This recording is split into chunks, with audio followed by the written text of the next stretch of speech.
도와줄 나라가 한국뿐이라고요? 영국, 독일, 프랑스, 일본까지 전부 불가능이라고 했죠. 그런데 그 누구도 주목하지 않았던 한 나라, 한국이 조용히 손을 들었습니다. 단 72시간 만에 상황은 완전히 역전되었고 미국은 충격을 감추지 못했습니다. 그날 이후 미국의 시선은 완전히 달라졌습니다. 전 세계가 경악한 그 사건의 전말, 지금부터 공개합니다. 저는 제이슨 콜맨이에요. 미국 공군에서 일하고 있었어요. 제 일은 대통령님의 특별한 비행기를 관리하는 거였어요. 그 비행기 이름은 에어포스 원이었습니다. 이건 그냥 평범한 비행기가 아니에요. 하늘을 나는 백악관 같은 거였어요. 안에는 아주 비밀스러운 컴퓨터들이 있었어요. 세계 어디든 전화를 걸 수 있는 특별한 전화기도 있었고요. 모든 것이 완벽하게 작동하도록 해주는 냉각 시스템도 있었습니다. 대통령님은 필요하시면 이 비행기에서 나라 전체를 운영하실 수도 있었어요. 저는 에어포스 원에서 16년 동안 일하고 있었어요. 정말 오랜 시간이었죠. 저는 이 놀라운 비행기에 대해 모든 것을 알고 있다고 생각했었어요. 모든 전선, 모든 컴퓨터, 모든 작은 부품까지요. 저는 제 일이 자랑스러웠어요. 매일 대통령님을 보호하고 있다는 느낌이 들었었거든요. 하지만 어느 평범한 월요일 오후에 제가 절대 잊을 수 없는 일이 일어났어요. 제 인생에서 가장 최악의 날이었습니다. 대통령님이 유럽으로 가시는 길이었어요. 다른 세계 지도자들과 중요한 회의가 있으셨거든요. 비행기가 이륙한 건 평범한 월요일 아침이었어요. 날씨도 좋았고요. 모든 시스템이 완벽해 보였어요. 모든 것이 정상적으로 보였습니다. 저는 제 사무실에 앉아서 컴퓨터 화면으로 비행기를 지켜보고 있었어요. 에어포스 원이 어디를 날고 있는지 보여주는 작은 초록색 점들이 있었거든요. 속도도, 높이도, 모든 것을 볼 수 있었어요. 마치 비디오 게임을 보는 것 같았지만 이건 실제 상황이었습니다. 그런데 오후 정확히 3시 47분에 끔찍한 일이 일어났어요. 에어포스 원이 제 화면에서 그냥 사라져 버린 거예요. 어디로 간 거지? 저는 의자에서 벌떡 일어나며 소리쳤어요. 텅 빈 컴퓨터 화면을 바라보고 있었죠. 비행기가 어디에 있는지 보여주던 모든 작은 초록색 점들이 사라져 버렸어요. 마치 비행기가 투명해진 것 같았어요. 제 손이 떨리고 있었어요. 심장이 너무 빨리 뛰어서 터질 것 같았어요. 대통령님의 비행기가 그냥 사라지는 일은 없거든요. 16년 동안 이런 일은 한 번도 본 적이 없었어요. 제 직장 생활에서 가장 무서운 일이었습니다. 저는 바로 상사에게 전화를 걸었어요. 부장님, 문제가 생겼습니다. 저는 말했어요. 에어포스 원이 레이더에서 사라졌어요. 사라졌다는 게 무슨 뜻이야? 그분이 물어보셨어요. 더 이상 거기에 없다는 뜻이에요. 볼 수가 없어요. 연락도 안 돼요. 마치 존재하지 않는 것 같아요. 다른 사람들이 제 사무실로 뛰어들기 시작했어요. 모든 사람이 똑같은 질문을 하고 있었어요. 대통령님은 어디에 계시는 거야? 저희는 비행기에 전화를 걸어봤어요. 아무 대답이 없었어요. 비상무전기도 시도해봤어요. 아무것도 안 됐어요. 위성 전화도 걸어봤어요. 여전히 아무것도 안 됐어요. 마치 에어포스 원이 블랙홀 속으로 날아간 것 같았어요. 30분 후에 사무실에 있던 모든 사람이 숨을 헐떡이게 만드는 전화가 왔어요. 에어포스 원이 독일의 작은 군사공항에 비상 착륙했다는 거였어요. 대통령님은 살아계셨지만 비행기에 뭔가 큰 문제가 있었어요. 상사가 제 어깨를 잡았어요. 콜맨, 독일로 가는 다음 비행기를 타. 우리 비행기에 무슨 일이 일어났는지 알아봐. 6시간 후에 저는 독일의 활주로에 서서 에어포스 원을 바라보고 있었어요. 그리고 제가 본 것은 제 속을 뒤집어 놓았어요. 비행기에서 연기가 나오고 있었어요. 검고 진한 연기였어요. 안쪽은 마치 누가 거대한 오븐에서 구워버린 것 같았어요. 모든 컴퓨터 화면이 검게 죽어 있었어요. 에어컨도 작동하지 않았어요. 심지어 불빛도 꺼져 있었어요. 전선들이 천장에서 죽은 뱀처럼 늘어져 있었습니다. 저는 비행기 안으로 걸어 들어갔어요. 타는 플라스틱과 금속 냄새가 났어요. 대통령님이 평소에 앉으시던 좌석들은 그을음으로 덮여 있었어요. 통신실은 마치 안에서 폭탄이 터진 것 같았어요. 이게 어떻게 가능한 거지? 저는 혼잣말을 했어요. 에어포스 원에는 정확히 이런 종류의 문제를 방지하기 위한 4개의 다른 안전 시스템이 있었거든요. 하나가 고장 나면 다른 하나가 대신해요. 그것도 고장 나면 3번째 것이 있어요. 그것도 고장 나면 여전히 4번째 것이 있었어요. 하지만 4개의 시스템이 모두 동시에 고장이 났었어요. 마치 누가 미국에서 가장 중요한 비행기에 나쁜 장난을 친 것 같았어요. 다행히 대통령님은 안전하셨어요. 하지만 비행기는 완전히 망가져 있었어요. 그리고 그건 대통령님이 독일에 발이 묶여서 집으로 돌아갈 방법이 없다는 뜻이었어요. 저는 거기 서서 망가진 비행기를 바라보며 울고 싶었어요. 이건 제 일이었어요. 제 책임이었어요. 그리고 저는 실패했었습니다. 다음 날 아침에 저는 작업복을 입고 망가진 비행기 안으로 다시 들어갔어요. 마치 수수께끼를 풀려고 하는 탐정 같은 기분이었어요. 한 손에는 손전등을, 다른 한 손에는 노트북을 들고 있었어요. 정확히 무엇이 잘못되었는지 알아내야 했어요. 저는 비행기 안의 모든 방을 돌아다녔어요. 모든 전선을 살펴봤어요. 모든 컴퓨터를 점검했어요. 그리고 찾았어요. 비행기에서 가장 중요한 부분이 완전히 망가져 있었어요. 이름이 GK9 제어 모듈이라고 하는 거였어요. 이 작은 상자는 에어포스 1의 뇌 같은 거예요. 비행기의 모든 것을 조절하거든요. 전화, 컴퓨터, 에어컨, 심지어 화장실까지도요. 이 상자가 없으면 비행기는 그냥 날 수 없는 큰 금속 덩어리일 뿐이에요. 저는 부서진 조각들을 집어들었어요. 검게 타서 녹아 있었어요. 마치 누가 불에 넣었던 것 같았어요. 이거 정말 심각해요. 저는 제 팀에게 말했어요. 제 목소리가 떨리고 있었어요. 이 부품은 만드는데 3주가 걸려요. 그리고 세계 어디에도 여분이 없어요. 제 친구 마이크가 부서진 조각들을 봤어요. 고칠 수 있을까요? 그가 물어봤어요. 저는 고개를 저었어요. 안 돼요. 완전히 망가졌어요. 새로 만들어야 해요. 하지만 여기서 문제가 있었어요. GK9 제어 모듈은 극비였어요. 세계에서 몇 개의 회사만 어떻게 만드는지 알고 있었어요. 그리고 모두 미국에 있었어요. 하지만 저희 공장들은 너무 멀리 있었어요. 새로운 걸 만들어서 독일로 배송하는데 몇 주가 걸릴 거였어요. 그동안 대통령님은 발이 묶여 있었어요. 망가진 비행기로는 집에 갈 수 없었어요. 하지만 독일에 영원히 있을 수도 없었어요. 워싱턴에서 중요한 회의들이 있었어요. 사람들이 대통령님을 의지하고 있었거든요. 상사가 저에게 전화를 걸었어요. 폴맨, 도움이 필요해. 빨리. 그래서 미국 군대 담당자들이 다른 나라들의 전화를 걸기 시작했어요. 저희의 가장 친한 친구들과 동맹국들에게 전화했어요. 저희 대통령님의 비행기를 고칠 수 있나요? 그들이 물어봤어요. 먼저 영국에 전화했어요. 영국과 미국은 오랫동안 친구였어요. 분명히 도와줄 거라고 생각했어요. 죄송해요. 영국 엔지니어들이 말했어요. 저희는 그걸 어떻게 고치는지 몰라요. GK9 제어 모듈을 본 적이 없어요. 그 다음에는 프랑스에 전화했어요. 프랑스는 똑똑한 엔지니어들과 좋은 기술을 가지고 있었어요. 절대 안 돼요. 프랑스 사람들이 말했어요. 너무 비밀스럽고 위험해요. 건드리고 싶지 않아요. 그 다음에는 일본에 전화했어요. 일본은 놀라운 전자제품과 컴퓨터를 만들어요. 도와드릴 수 없어요. 일본 엔지니어들이 말했어요. 그 기술은 저희에게 너무 고급이에요. 독일에도 전화했어요. 어쨌든 비행기가 지금 독일에 있었거든요. 불가능해요. 독일 사람들이 말했어요. 저희는 적절한 도구나 지식이 없어요. 하나씩 하나씩. 모든 나라가 똑같은 말을 했어요. 도와드릴 수 없어요. 저는 정말 걱정되기 시작했어요. 속이 아팠어요. 대통령님은 어떻게 집에 가실 거죠? 그리고 왜 모든 사람들이 미국을 돕는 걸 거절하는 거죠? 이 나라들은 저희 친구들이어야 하는데 저는 의자에 앉아서 손으로 머리를 감쌌어요. 나라 전체를 실망시키고 있는 것 같았어요. 그런데 놀라운 일이 일어났어요. 독일 공항에 저희 임시 사무실에서 전화가 울렸어요. 안녕하세요.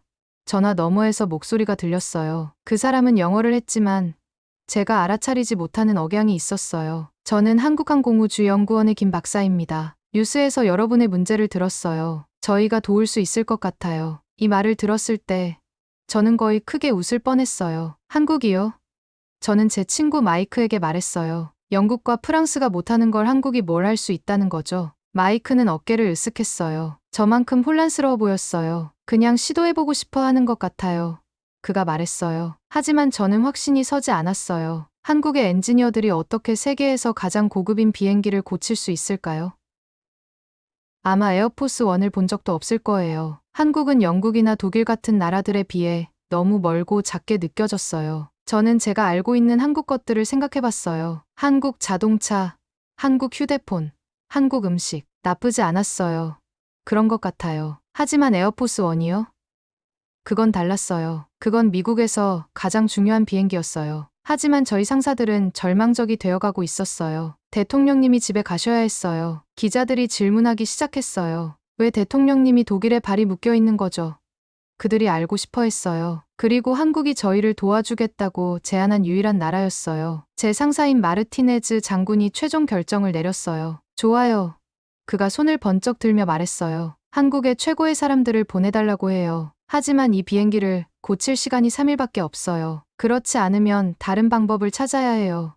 3일. 불가능해 보였어요. 하지만 다른 선택이 있었을까요? 이틀 후에 저는 독일 공항에서 기다리고 서 있었어요. 계속 시계를 보고 있었어요. 한국 엔지니어들이 오후 2시에 도착할 예정이었어요. 벌써 2시 15분이었어요. 어디 있는 거죠? 저는 마이크에게 물어봤어요. 긴장되기 시작했어요. 비행기를 고칠 시간이 하루밖에 남지 않았거든요. 그때 3명의 남자가 저희 쪽으로 걸어오는 걸 봤어요. 제가 예상했던 군용기가 아니라 일반 승객용 비행기에서 내린 것 같았어요. 저는 그들이 제가 알고 있는 엔지니어들처럼 보일 거라고 기대하고 있었어요. 어쩌면 배지가 많이 달린 군복을 입고 있을지도 모르고요. 어쩌면 멋진 컴퓨터와 테스트 장비가 가득한 큰 금속 도구 상자를 들고 있을지도 모르고요. 어쩌면 진지하고 중요해 보일지도 모르고요. 대신에 저는 평범한 옷을 입은 3명의 평범해 보이는 남자들을 봤어요. 마치 피크닉에 가는 것처럼 평범한 바지와 셔츠를 입고 있었어요. 한 명은 작은 배낭을 메고 있었어요. 다른 한 명은 그냥 도구 몇 개가 들어있는 비닐봉지를 들고 있었어요. 가장 나이가 많아 보이는 분이 저에게 다가와서 미소를 지었어요. 안녕하세요. 저는 장태민입니다. 그가 영어로 말했어요. 목소리가 친근하고 차분했어요. 팀 리더입니다. 다른 두 분이 정중하게 인사했어요. 저는 윤대우입니다. 한 분이 말씀하셨어요. 전기회로 일을 합니다. 그리고 저는 서진우입니다. 세 번째 분이 말씀하셨어요. 냉각 시스템 일을 합니다. 이분들이 에어포스 1을 구해줄 전문가들이라고요. 저는 마이크에게 속삭였어요. 정말 엔지니어가 맞나요? 그가 속삭여 되물었어요. 저는 실망스럽고 걱정됐어요. 이분들이 너무 평범해 보였어요. 영국과 프랑스 같은 나라들이 못하는 일을 어떻게 이분들이 세계에서 가장 고급인 비행기를 고칠 수 있을까요? 하지만 예의를 지켜야 했어요. 독일에 오신 걸 환영해요. 저는 말했어요. 저희를 도우러 와주셔서 감사해요. 저희가 기뻐야죠.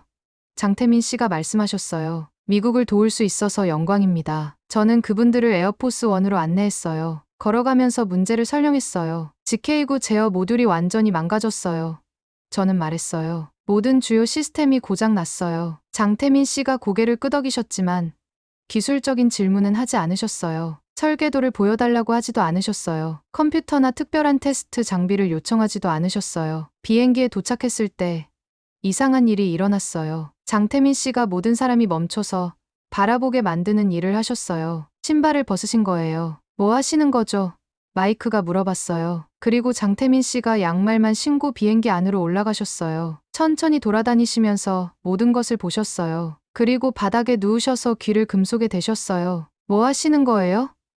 미국 정비사 중 한 명이 웃으며 말했어요. 비행기 심장 소리를 듣고 있는 건가요? 다른 사람들이 구경하려고 모여들기 시작했어요. 몇몇은 손가락질하며 속삭이고 있었어요. 저는 당황스러웠어요. 상사가 이걸 보시면 뭐라고 생각하실까요? 하지만 그때 장태민 씨가 팀원들과 한국어로 이야기하기 시작하셨어요. 비행기의 여러 부분을 가리키며 빠르게 말씀하고 계셨어요. 말은 이해할 수 없었지만 아주 진지하게 들렸어요. 윤대우 씨도 비행기 안으로 올라오셨어요. 부서진 전선들을 손가락으로 아주 조심스럽게 만지기 시작하셨어요. 뭔가 보이지 않는 것을 느끼시는 것처럼 눈을 감으셨어요. 각 전선을 따라 손을 천천히 움직이셨어요. 서진우 씨는 더욱 이상한 일을 하고 계셨어요. 냉각 시스템의 여러 부분 냄새를 맡고 계셨어요. 파이프나 통풍구에 코를 가까이 대고 깊게 숨을 들이마시셨어요. 이상해요.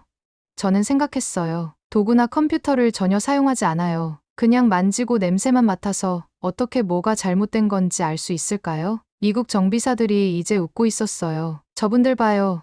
한 명이 말했어요. 포로 에어포스 1을 고칠 수 있다고 생각하나 봐요. 저는 화가 나기 시작했어요. 한국 엔지니어들한테가 아니라 저 자신한테요. 왜 이분들이 저희를 도울 수 있다고 믿었을까요? 시간 낭비였어요. 하루밖에 남지 않았는데 이분들은 아이들처럼 장난치고 있었어요. 하지만 그때 단 2시간 후에 믿을 수 없는 일이 일어났어요. 장태민 씨가 저를 불러오셨어요. 얼굴이 이제 아주 진지해 보였어요. 콜맨 씨. 그가 영어로 말씀하셨어요. 이건 사고가 아니었어요. 누가 일부러 비행기를 망가뜨린 거예요. 무슨 뜻이에요? 제가 물어봤어요. 심장이 빨리 뛰기 시작했어요. 혼란스럽고 무서웠어요. 그분이 저에게는 완전히 정상으로 보이는 전선들을 가리키셨어요. 이것 보세요. 누가 여기 있으면 안 되는 뭔가를 넣었어요. 저는 더 자세히 봤지만 뭐가 잘못된 건지 볼 수 없었어요. 그리고 여기요.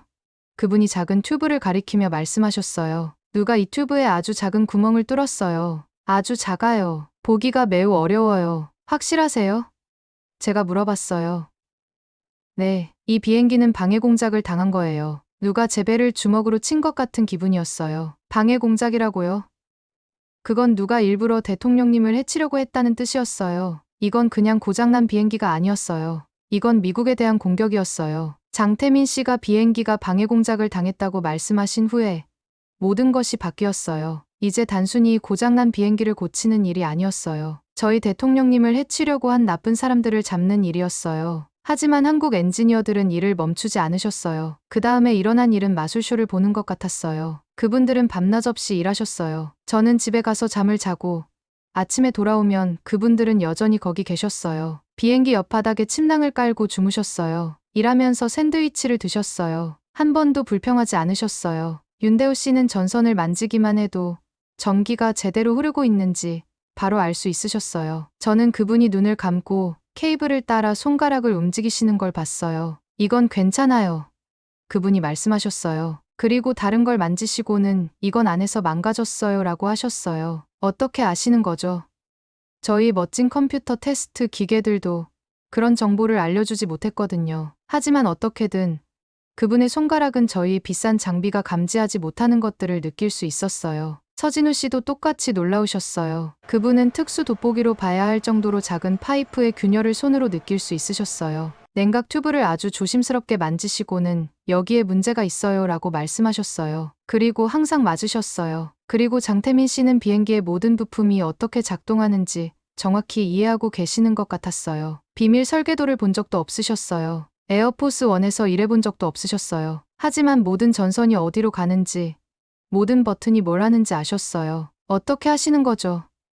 저는 마이크에게 물어봤어요. 마이크가 고개를 저었어요. 전혀 모르겠어요. 마치 초능력이 있는 것 같아요. 한국 엔지니어들이 비행기를 고치는 동안 FBI 요원들이 누가 방해 공작을 했는지 수사하러 왔어요. 그들은 검은 정장과 선글라스를 끼고 있었어요. 많은 질문을 하고 모든 것을 사진으로 찍었어요. 그들이 발견한 것은 모든 사람을 충격에 빠뜨렸어요. 에어포스 1에서 일했던 정비사 한 명이 적국 스파이들에게 돈을 받고 비행기를 망가뜨렸던 거예요. 그의 이름은 마이클 러셀이었어요. 그는 전기 시스템에 작은 폭탄들을 설치했었어요. 그 폭탄들은 비행기가 특정 높이에 도달하면 터지도록 설계되어 있었어요. 하지만 더 나쁜 소식이 오고 있었어요. FBI 요원 중 한 명이 저를 개인 방으로 불렀어요. 콜맨 씨.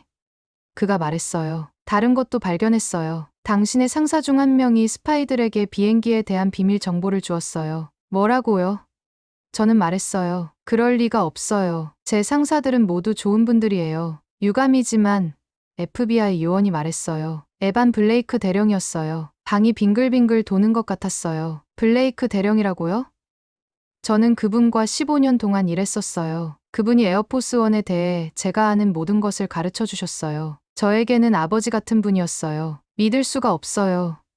저는 나중에 마이크에게 말했어요. 블레이크 대령님은 가족 같은 분이었는데 어떻게 나라를 배신할 수 있어요? FBI 요원들이 설명해 주기를 블레이크 대령에게는 도박 문제가 있었다고 했어요. 나쁜 사람들에게 많은 돈을 빚지고 있었어요. 돈이 절실히 필요했어요. 그래서 미국을 해치려고 하는 적국 스파이들에게 에어포스 1에 대한 비밀을 팔았던 거예요. 저는 너무 화나고 슬펐어요. 하지만 그때 여전히 저희 비행기를 고치려고 열심히 일하고 계시는 한국 엔지니어들을 봤어요. 그분들은 이 모든 드라마에 대해 알지도 못하셨어요. 그냥 계속 일하고 계셨어요. 그리고 제 마음속에서 다른 감정이 자라나는 걸 느꼈어요. 존경이었어요. 이분들은 자신들의 나라도 아닌 나라를 돕기 위해 수천 마일을 여행해 오셨어요. 저희를 개인적으로 알지도 못하셨어요. 저희에게 빚진 것도 없으셨어요. 하지만 마치 자신들의 대통령님 비행기인 것처럼 열심히 일하고 계셨어요. 셋째 날에 저는 비행기 옆에 서서 걱정하고 있었어요. 시간이 떨어져 가고 있었어요. 대통령님이 오늘 집으로 날아가셔야 했거든요. 그때 장태민 씨가 비행기에서 나오셨어요. 손을 수건으로 닦으시고 저에게 미소를 지으셨어요. 끝났어요. 그분이 말씀하셨어요. 비행기가 날 준비가 됐어요. 정말이요? 제가 물어봤어요. 믿을 수가 없었어요. 네, 이제 모든 것이 작동해요. 전보다 더 좋아요. 믿을 수가 없었어요. 단 3일 만에 설계도나 특별한 도구도 없이 이 세 분의 한국 엔지니어들이 에어포스1을 고치기만 한 게 아니라 전보다 더 잘 작동하게 만드셨어요. 저희는 모든 시스템을 테스트해봤어요. 컴퓨터들이 더 빨라졌어요. 냉각 시스템이 더 효율적이었어요. 통신 장비가 더 선명했어요. 심지어 비행기를 더 안전하게 만드는 개선 사항들도 추가하셨어요. 이거 정말 놀라워요. 저는 장태민 씨에게 말했어요. 어떻게 더 좋게 만드신 거예요? 그분이 미소를 지으셨어요. 방해 공작 전에도 있었던 작은 문제들을 발견했어요. 그래서 그것들도 고쳤어요. 2시간 후에 대통령님이 집으로 날아가시기 전에 비행기를 보러 오셨어요. 세 분의 한국 엔지니어들에게 곧바로 다가가서 악수를 하셨어요. 여러분, 그분이 말씀하셨어요. 여러분은 제 비행기를 고치기만 한 게 아니에요. 미국의 명예를 구해주셨어요. 진심으로 감사합니다. 저는 이 장면을 보면서 눈에 눈물이 맺혔어요. 처음에는 이분들이 저희를 도울 수 없다고 생각했었어요. 만나보기도 전에 판단했었어요. 하지만 그분들이 저에게 중요한 것을 보여주셨어요. 진짜 실력과 헌신은 어디서 왔는지나 어떻게 생겼는지에 달려있지 않다는 것을요. 에어포스1이 대통령님을 안전하게 태우고 날아가는 걸 보면서 저는 장태민 씨에게 돌아섰어요. 어떻게 하신 거예요? 제가 물어봤어요. 설계도나 멋진 도구도 없이 어떻게 저희 비행기를 고치신 거예요? 그분이 미소를 지으시며 말씀하셨어요.